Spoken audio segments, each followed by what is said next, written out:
Welcome back to the Foundation. This is Swaytoven, and I just got a few things to say that might make you change your thinking when it comes to arranging, or even when it comes to like making melodies. It might make you even better, right? Some things that like I think a lot of people got mind controlled into believing that you have to do like 100% of the time. Uh, and here's one of them. All right, and I'm not saying the person's wrong, but there was a video that I uploaded and they critiqued it. I actually like critiquing. Like the other day, yesterday, I showed someone one of my songs where I had my lyrics in there, and they don't know much about mixing or anything like that, but they could tell that I didn't mix my vocals over the beat, and I knew I didn't. Right? I just wanted to put it on there, but it's just like I didn't take that a bad way. It's just like, oh, it's pretty cool that you like could tell. You know what I'm saying? Um, but sometimes you can try to make some things where it's so subtle that the listener can tell, but if it was taken away, that like they'd be able to tell. You know what I'm saying? I remember in the video, literally someone commented, "I think you should add a pad," and believe it or not, there was already a pad in that beat.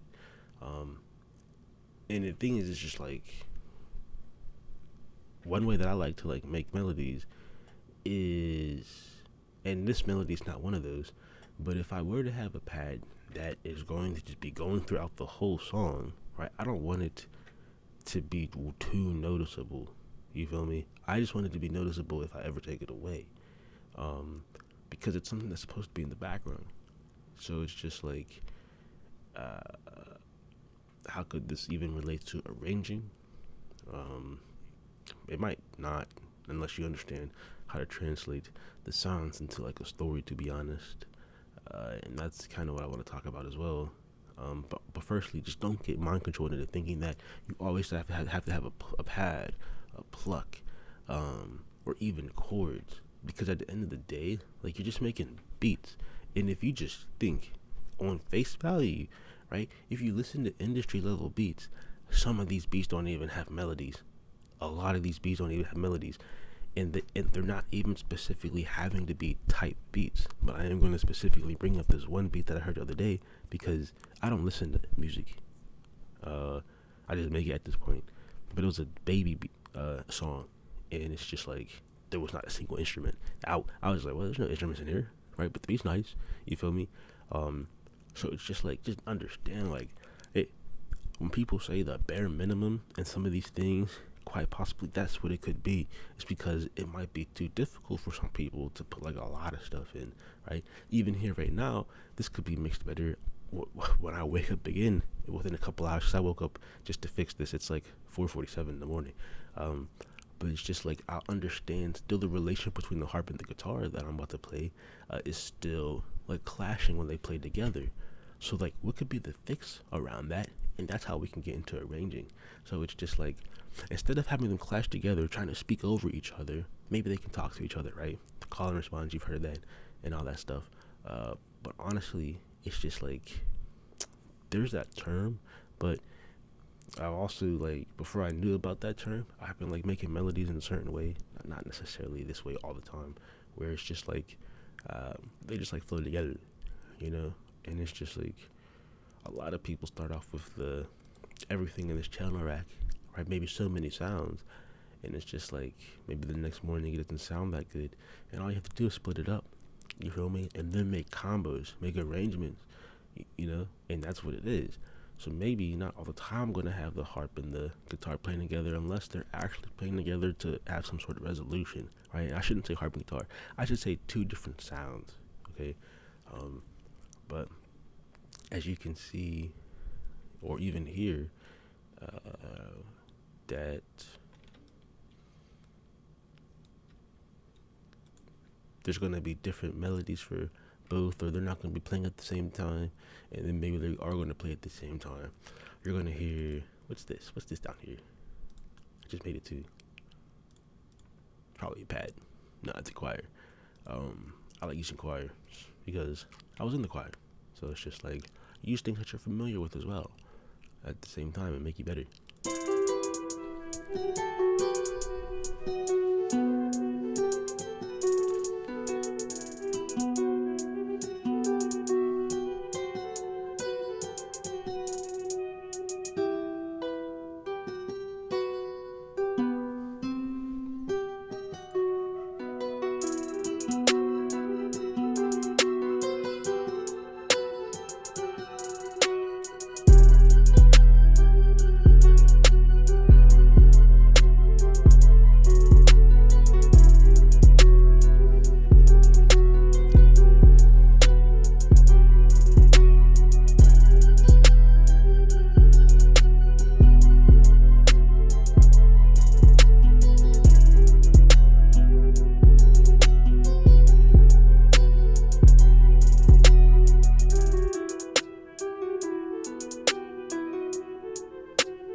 like simple, it's repetitive, just like every other beat, you know. There's some things that could obviously be changed, but it's just like, as you see, so when I break it down technically in terms of intro and stuff like that, it's like this would be kind of like the intro right here, and you can tell because where this sound comes in, it's only partially, right? And someone should be counting on this, by the way, if they're trying to make a song. So it's just like internally, I don't know how people should count. I'm not gonna tell you how to count, right? Like, trust me, when you listen to beats, you can do it. You might not be thinking about it though, but it's just like I don't do much transitions. I probably start putting more in them, but it's just like, and then this would be like chorus, I suppose. Okay, only because, and believe it or not, they'll say, okay, usually in the chorus you want to have all the sounds playing together. Well, in this one, I just have like the 808 finally comes in, but I have the harp play first, and then the guitar plays first, and then maybe someone will get a feeling if I possibly added a different transition. Is that okay? Boom, the harp's talking for the first, whatever part of the first two parts of the verse, and then the guitar starts talking back. You feel me? And then this little snare right here, right? Much how it had this right there, little cut off half of it is supposed to indicate, all right, we're about to get back into like another maybe full energy thing. So maybe I want to get rid of that right there, create some more space. Maybe get rid of that too. Maybe get rid of that. Different ways to do it, silence or had something.